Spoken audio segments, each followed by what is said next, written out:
मेरे प्रियात्मन, एक दिन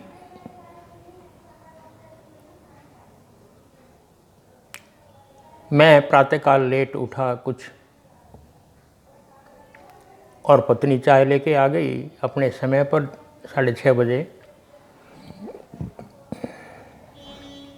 और पूछा, आज अभी तक आप उठे नहीं हैं, जल्दी उठने वाले हैं, क्या हुआ? मैंने कहा, आज तो संडे है, इतवार है।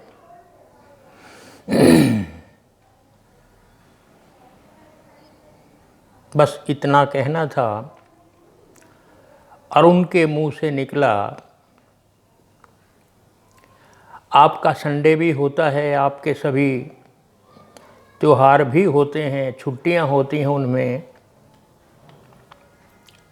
क्या हमारा भी कभी संडे होता है? आप लेटे हुए हैं आराम से क्योंकि संडे है, जाना नहीं कहीं, फिर भी आपको चाय तो उसी समय चाहिए, फिर भी भोजन तो उसी समय चाहिए। और इतना ही नहीं, शायद और दिनों से कुछ और अच्छा चाहिए क्योंकि छुट्टी भी मनानी है। बात मेरे मन में कौंधी। निश्चित रूप से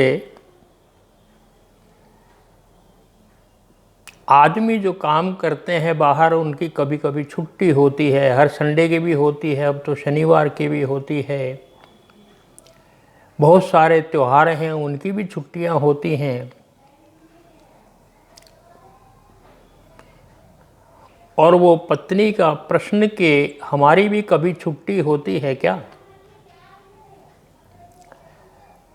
मुझे सोचने पर विवश कर दिया कि निश्चित रूप से घर में जो पत्नियां, माएँ, बहनें काम करती हैं उनकी कोई छुट्टी नहीं होती।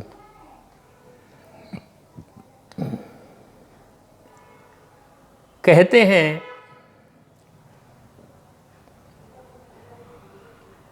आदमी के पांव रसोई में होते हैं, रसोई से कुछ मिलता है तो उसके पांव चलते हैं। और रसोई में माँ बहनों को, पत्नियों को रहना पड़ता है।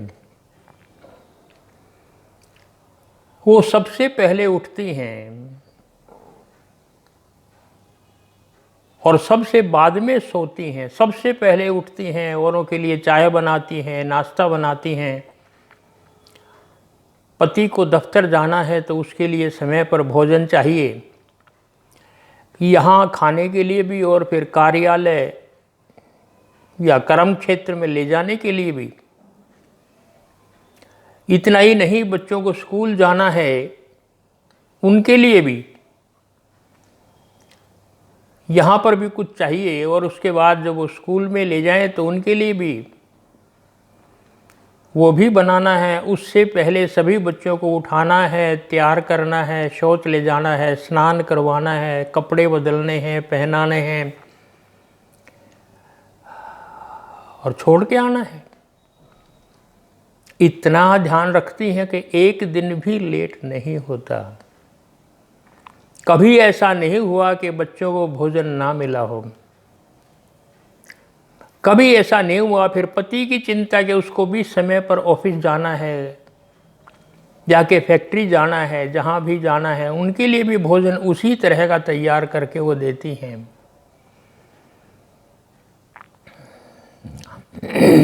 सारा दिन रसोई में खपती हैं, अपनी चिंता नहीं, पहले सबको खिलाती हैं, उसके बाद सब खा लेते हैं गरम गरम। जब भोजन ठंडा हो जाता है तो खुद खाने के लिए बैठती हैं, समय मिल जाए तो। ये चिंतन करने की बात है। हम सोचने लगे बहुत अधिक, वास्तव में ये बात तो सत्य है। 2 साल पहले विश्व सुंदरी प्रतियोगिता हुई थी और उसमें भारतवर्ष का प्रतिनिधित्व यहाँ की एक बेटी मानुषी छिल्लर ने किया था। उनसे प्रश्न पूछा गया, सबसे अधिक तनख्वाह किस व्यवसाय में मिलनी चाहिए? अनेक प्रतियोगिताओं से प्रश्न पूछा गया था, लेकिन सबके उत्तर पता नहीं क्या थे, भिन्न भिन्न थे। मानुषी का उत्तर ये था कि सबसे अधिक तनख्वाह मां को मिलनी चाहिए। सबसे अधिक महत्वपूर्ण जो कर्म है वो मां का है। और ये उत्तर सुनकर के उनको सेलेक्ट कर लिया गया था, विश्व सुंदरी बना दिया गया था। बहुत उपयुक्त उत्तर है, बहुत उपयुक्त उत्तर है। प्रभावित हुए थे सभी जज जितने बैठे थे उत्तर सुन करके कि सबसे अधिक तनख्वाह मां को मिलनी चाहिए। ऐसा हम सोचते ही नहीं। अमेरिका की एक पत्रिका है फोर्ब्स, उन्होंने एक डाटा बनाया और ये किया कि किस व्यवसाय में किसको कितनी तनख्वाह मिलती है और सबसे कम किसको मिलती है, सबसे अधिक किसको मिलती है।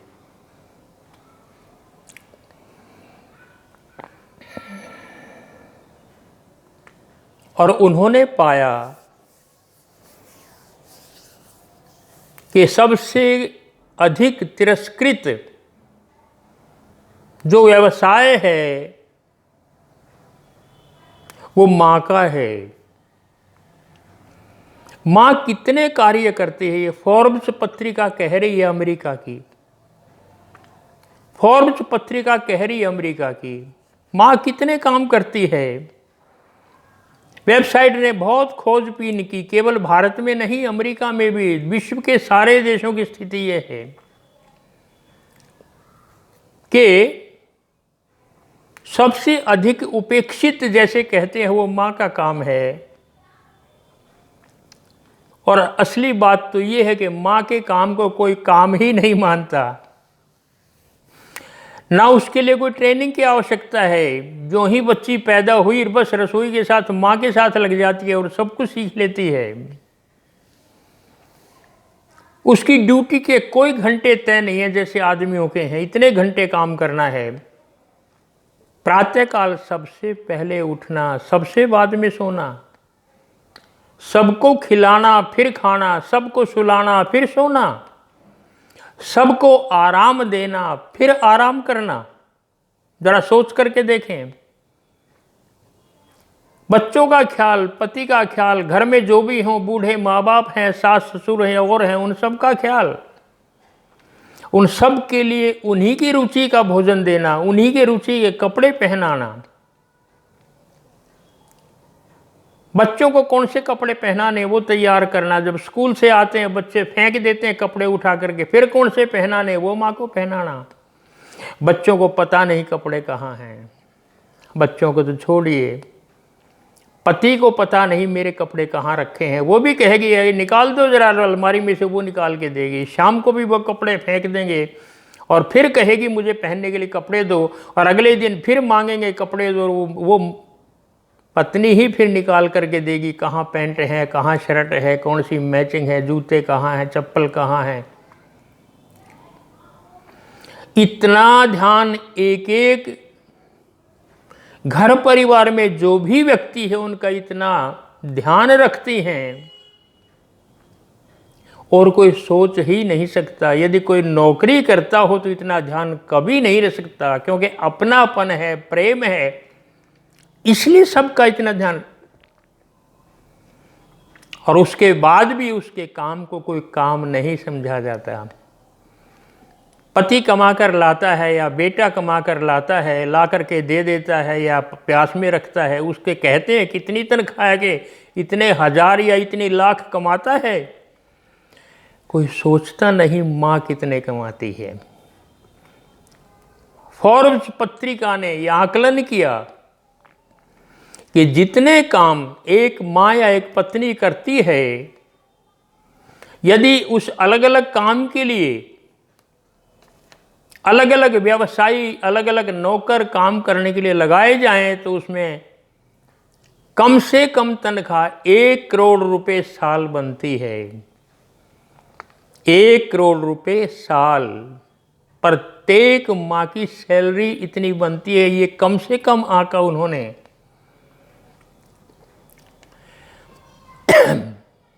रसोई में तो खपती है, सबके वस्त्र धोने, सबको प्रेस करना, सलीके से रखना, रसोई के काम के अलग पैसे, वहाँ के काम के अलग पैसे, झाड़ू पोछा करना अलग पैसे, डस्टिंग करना, घर में सफाई करना, सारी वस्तुओं को, यहाँ तक के बच्चों की पुस्तकों तक को भी, पति के फाइलों को भी करीने से लगाना, कहाँ लगानी है, फिर मांगने पर वहीं से दे देना। ऐसा पीए कौन मिलेगा? ऐसा सहायक कौन मिलेगा? इनके लिए अलग अलग तनख्वाहें दी जाएं। तो उन्होंने कहा 1 करोड़ रुपए साल कम से कम तनख्वाह बनती है, अलग अलग आदमी लगाए जाए तो। इतना सब करने के बाद उनकी कोई छुट्टी नहीं होती, दिन रात काम करती हैं, लेकिन उनके लिए कोई तनख्वाह नहीं, कोई उन्नति नहीं। पति तो प्रसन्न होता है जब तरक्की होती है, उन्नति होती है, कहता है मेरी उन्नति हुई है, इतने पैसे बढ़ गए हैं, ये पोस्ट मिल गई। माँ और पत्नी की कोई पद नहीं बनता, कोई उन्नति नहीं, कोई तरक्की नहीं, कोई तनख्वाह नहीं बढ़ती। तनख्वाह है ही नहीं तो बढ़ेगी कहाँ से? हम सोच करके देखें, हम सोचते नहीं, हम उनके काम को काम ही नहीं मानते, और फिर कहते हैं ये तो आपका धर्म है, ये तो आपकी ड्यूटी है, करनी है। तो ड्यूटी, आपकी जो ड्यूटी है वो कर रहे हैं, तो इनकी ये ड्यूटी है। जब आप ड्यूटी करके अपनी तनख्वाह ले रहे हैं तो माँ और पत्नी की भी तनख्वाह होनी चाहिए ना। लेकिन नहीं है। एक बार तो सोच करके देखें वो क्या क्या काम करती हैं, कितने प्रेम से करती हैं। उनके भोजन बनाने में केवल आटा या सब्जी नहीं होता, केवल रोटी नहीं होती, उनमें उनका प्रेम, उनकी गहरी भावनाएं मिली होती हैं उस आटे में, उस रोटी में जब खाते हैं। होटल में खाइए, वो प्रेम और भावना नहीं, कमर्शियल है, वो चीज़ मिलेगी नहीं जो माँ के हाथ का या पत्नी के हाथ का जो भोजन मिलता है। कौन उसका मूल्य समझेगा? अनमोल है वो। तनख्वाह दे भी ये तो अनमोल है। वो जो प्रेम मिला हुआ है उस भोजन में, वो कहाँ मिलेगा? किसी होटल में किसी नौकर रख ले, क्या उसमें मिलेगा? नौकर भी अपना काम करके चला जाएगा, इसलिए कि बस जल्दी में खाना बनाना है ये लोग। पर माँ जब भोजन खिलाती है बच्चों को, आए हाय, एक एक टुकड़ा थोड़ा और खा ले बेटा, दूध तो पिया नहीं। ऐसे ही पति को ये छोड़ के चले गए हैं, कल भी आपने फल नहीं खाया, आज भी नहीं खाया, ऐसा कैसे चलेगा? कितना ध्यान रखती हैं और उसका कोई मूल्य नहीं। वो जैसे मुफ्त का है। इसलिए कहा उन्होंने कि उनका काम भुला दिया जाता है, कभी याद ही नहीं किया जाता है। याद ही नहीं किया जाता कभी कि माँ या पत्नी या हमारी बहनें रसोई में या घर में कितना काम करती हैं। आदमी चला जाता है भाग दौड़ करके, घर की सारी संभाल रखना, कहाँ से दीवार टूटी है, कहाँ से कौन सी चीज़ घर में खराब हो गई है और वो ठीक करनी है, हम सोचते ही नहीं। और ये सोचना बहुत आवश्यक है। जो मानुषी ने कहा है, बहुत सत्य कहा है कि सबसे अधिक तनख्वाह माँ को मिलनी चाहिए। अधिक तनख्वाह हम सोचते ही नहीं कि माँ को कुछ मिलना भी चाहिए, कि तनख्वाह की बात ही नहीं सोचते। अधिक की तो बात ही क्या है, लेकिन ये सत्य है। अच्छी बात है, केवल सब देशों में ऐसा है, लेकिन भारत में तो बहुत विशेष रूप से ये स्थितियां हैं। भारत में तो माँ का दर्जा भगवान का दर्जा माना जाता है।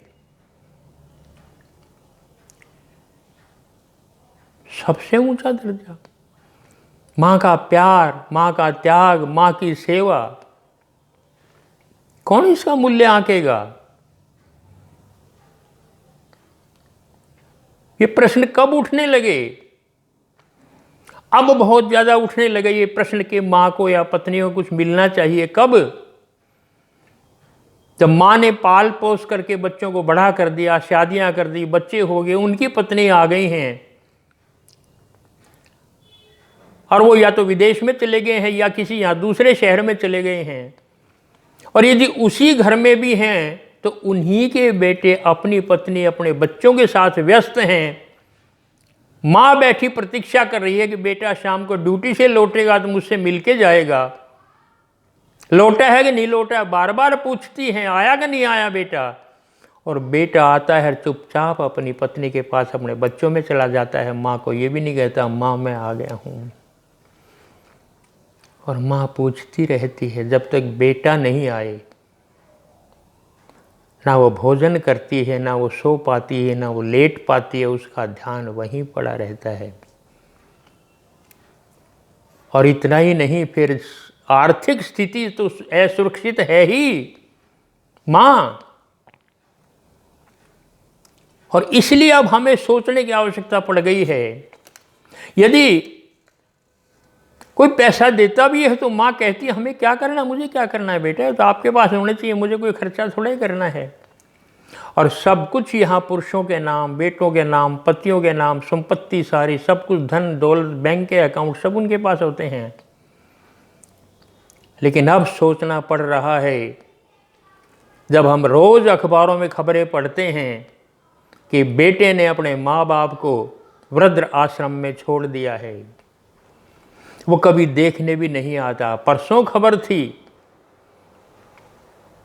कि वृद्धाश्रम में माँ की मृत्यु हो गई।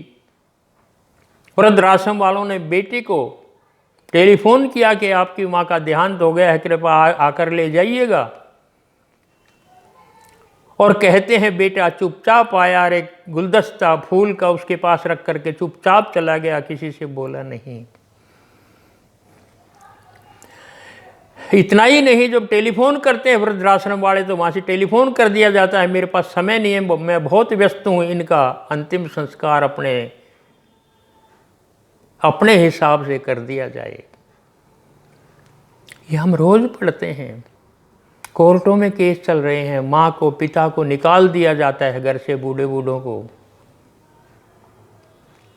आर्थिक रूप से, क्योंकि असुरक्षित हैं। असुरक्षित अपने कारण हैं, अपनी ममता के कारण, अपने मोह के कारण है, मैं कहूँगा अपने अज्ञान के कारण है। जब परिस्थितियां बदल रही हैं तो मैं कहूँगा कि उन बच्चों को जो कमा रहे हैं, जो माँ मना करते मुझे नहीं चाहिए, नहीं, उसी समय युवावस्था में उनके नाम से बैंक में कुछ जमा करते रहना चाहिए, ताकि जब बच्चे बड़े हो जाएं, अपने पैरों पर खड़े हो जाएं, कि माँ के साथ पत्नी के पास कुछ तो अकाउंट हो, कुछ तो धन हो।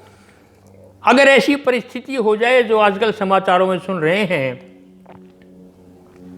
तो उनका इतना अपमान तो ना हो, वो भूखी तो ना हो, वृद्धाश्रम में तो ना जाएं, किसी और के भरोसे पे तो ना रहें, किसी और की मुंह की तरफ तो ना देखें।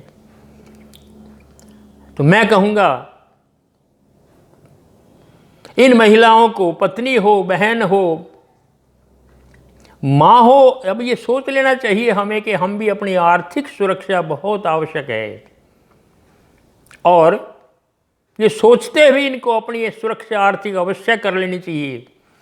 अपने बैंक में धन जमा करें लेकर के बच्चों से, या अपना जो स्वयं का कमाया हुआ है उसको कुछ ना कुछ, पति कमा रहा है उससे कुछ ना कुछ डालें उनके अकाउंट में। क्या पता लगता है कल को क्या हो जाए, पत्नी चली जाएगी, पति चला जाए, कुछ पता थोड़ी चलता है, फिर कौन संभालेगा। बहुत स्वार्थी समय हो गया है। ये जो माँ की भावनाएं तो स्वाभाविक हैं, पर बच्चों में वो भावनाएं नहीं उभरती हैं। इसलिए बहुत आवश्यक हो गया है आज के समय में कि हम इस बात को समझें कि उनकी आर्थिक सुरक्षा कैसे हो, और इसके लिए वो धन जरूर जमा करें, अपने पास रखें, चाहे संपत्ति अपने नाम कुछ कराएं, जो घर का मकान है या कुछ दुकान है वो सब बच्चों के नाम पहले ही करा देते हैं। हमने क्या करना है, और जब कुछ भी नहीं रहता तो पता लगता है कि हमने भी कुछ करना है, हम भूखे थोड़े मरेंगे, किसके सहारे रहें। तो मैं चाहूँगा कि अपने नाम से उनके कुछ धन भी हो बैंकों में, कुछ हाथ में हो, कुछ संपत्ति भी उनके नाम से हो। ये बहुत आवश्यक हो गया है। समय के हिसाब से परिस्थितियां बदलती हैं, हमें भी बदलना है और बदलने में लाभ है, फायदा है। भावनाएं अपनी जगह हैं, लेकिन जमीन पर चलना अपनी जगह है।